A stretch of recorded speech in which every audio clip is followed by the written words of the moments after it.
What's the deal with Magic's 30th anniversary edition? Why is everybody so mad about it? And what does it mean for Commander? I'm your host, Joe Cherries. I'm your host, BZ, and that makes us the Nitpicking Nerds, and we got videos every single day, so don't even trip, don't even worry about it. If you want to support us like our patron Catasparus, you can join this long list of names by going to our Patreon, and if you do, we'll love you as much as we can without making you uncomfortable. Yes, the link is in the description below. There's also a link for TCGplayer.com. If you use our TCG Player affiliate link, you will buy the cards at the same exact price, but you will be supporting this YouTube channel. Sounds like a good deal to me, and we're sponsored by Maraschiello. There's going to be an ad somewhere in the video. You don't know where it is. Stop pretending to know. Everyone who thinks they know is wrong. Why is your hand in front of my face? I'm Happy sorry. birthday to everyone whose birthday is today. Let's get into this. Let's just start with the big question, because we mentioned in the beginning, Magic's 30th anniversary edition. What is it? Jinx. Well, funny that you asked, Joe and BZ. It's actually a non-tournament legal reprint set inspired by Beta. It has all the OG art from the original set. There's a few cards missing. We don't care about those. They're mostly useless or racist. Yeah. We're not going to worry about those. They're out of there. But this offers awesome, not legal in Commander, not legal in any format, so they're not illegal in any way, reprints of like OG Duels and even the Power 9. Yeah, we're talking Black Lotus. We're talking Volcanic Island. We're talking Giant Growth. All of the heavy hitters are getting reprinted, except we learned the price tag of this product, which is 4 booster packs for $1,000, please. Yeah, so $999 for 4 booster packs. Now, what is this? Why are these booster packs? Who is this product for? And the ultimate question that when they do products like this that we get, collectors.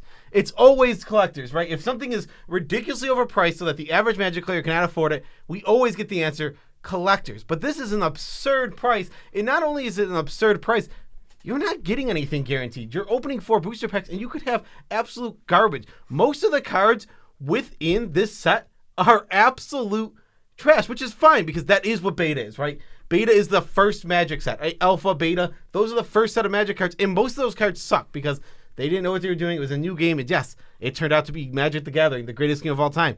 They still had a lot of crap. Yeah, but this product is a huge head scratcher because they priced out all the casual people. It's a limited print run. You can only going to get it for a certain amount of time. It'll probably sell out immediately and then triple in price 2 years from now. But it's like, so it's this product for investors, but like, what investor wants to spin the wheel and open boosters? Isn't that for the more casual players? Like, why not just make it a set of alpha beta for like 1,500 or something, and then just really go like, you know what you're getting, which I feel like is what collectors want. So I feel like it's just going to end up being, this product doesn't even exist. There's just sealed boosters exist, and they're going to be traded between investors. Yeah, absolutely. And it's such a big gamble because if you are opening a $1,000 booster, obviously your goal is to open more than your value. It's a $1,000 lottery ticket. It's a dice roll, and that doesn't sit well with a lot of people. I'm not here to give my opinion necessarily on whether that's bad or good. It's obviously an overall negative thing, but we can move on from that because I don't want to touch that. Gambling is not something I know a lot about. Yeah, I don't have a lot of information. If somebody has information on whether or not this is predatory, let me know, and we can make a tweet about it or something. But let's go on to like the big takeaway that I had from this that Joe actually told me because I didn't know it. Gold border cards can now be made, and it's not violating the reserve list, which is, I guess, it's kind of a no-brainer because Wizards is literally pushing out gold border things. So this is like, to me, this is huge. Yes, this was a big question before this product was announced. We haven't had gold border cards since the World Championship decks.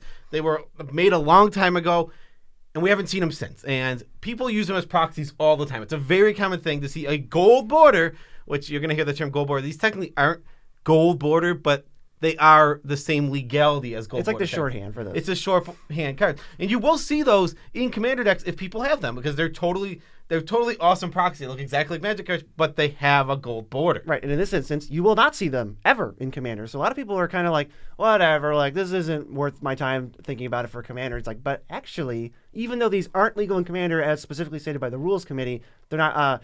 So they're not really useful as proxies because why would you proxy this when this is now equivalent to a piece of paper with Volcanic Island on it? However, this sets a precedent for the future. Yes, this means that they can reprint gold border cards, and I don't know if they will, but it makes me hope that they will because this gives the access to very high quality for lack of a better term, these are proxies because they're not legal technically, but they can be used in place. If you have a volcanic island that's not tournament legal and you represent it as one volcanic island, it's a proxy for volcanic island. Yes, not a counterfeit, which people have been turning to, which is obviously terrible for the game. But you know what's not terrible for the game? It's Moxfield.com. It's the best way to build deck online. You know, you're building your commander decks, you're putting all your reserve list, no reprint bangers in there, and you get to see how much the deck costs in the bottom corner, which I think is very useful. It is very useful, but we gotta keep going. This is we're cruising. Super important stuff. How about the investment quality of this product? It's interesting. Obviously, this is going to hold a ton of value. This is going to be a low,